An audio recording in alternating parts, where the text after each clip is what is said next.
Welcome to YOUCANIC. In this video we're going to go over the steps on how to test the suspension air compressor on a Mercedes.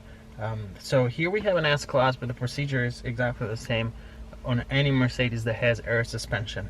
So a lot of times when your vehicle drops on all four corners, you have a bad air compressor, but that's not always the case. So a lot of people, what they do is they find the air compressor relay in the main fuse box under the hood, and then you jump those two terminals that feed the air compressor, and then you hear the air compressor if it works or not. Now that is a test that will work if it'll tell you, like, if the air compressor is not working. Like if you don't hear the air compressor engage, you know you either have a bad wiring or a bad air compressor, most likely a bad air compressor. But that test doesn't tell you if your air compressor is underperforming. So a lot of times that when you jump that relay, for example, you hear the air compressor running, but you still have a car that doesn't raise. So a lot of times the issue there is that the air compressor has a piston similar to like the pistons in the engine in the car. That piston has rings, and those rings wear out, and when they wear out, then it doesn't build enough air pressure to raise the vehicle. So this is what we're going to show you how to test. So basically for this you'll need a professional scanner. Now Mercedes-Benz dealerships use the System Diagnostic Scanner.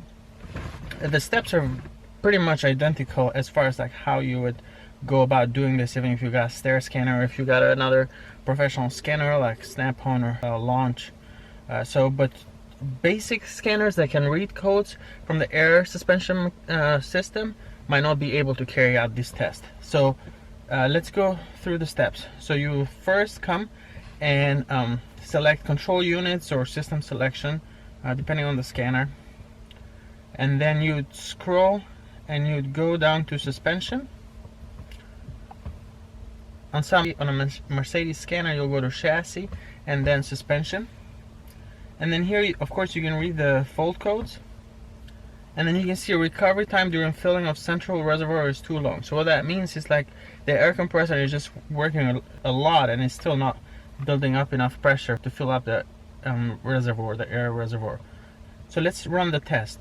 Once you get into the air suspension control unit, go to special functions, go to pneumatic tests, and right up here you have aromatic compressor unit. Okay, so what this will do basically, it's going to open the air pressure relief valve on the air compressor for about 5 seconds, then it'll close it, then compressor will turn on and it will run for 40 seconds. During those 40 seconds it has to build 16 bars.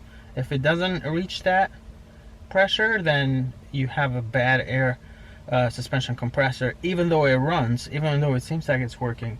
So that's the tricky part. That's why a lot of times just jumping the relay doesn't 100% tell you that you have a bad air compressor.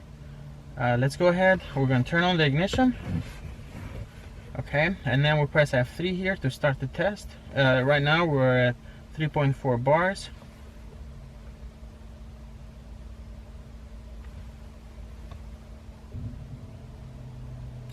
Okay, so it's starting to build pressure. We're at 10, 13, 14, 15, 16. So you can see how quick that was. You know, if you got an air compressor that's not really working the way it's supposed to, it's going to take like 30-40 seconds and it's still not going to reach that level. Now if the vehicle is on the ground and you have no pressure at all, it's going to take a few minutes longer, but it should reach that 16 bars within 40 seconds. That's the bottom line. If it doesn't, then you need to replace the air suspension compressor.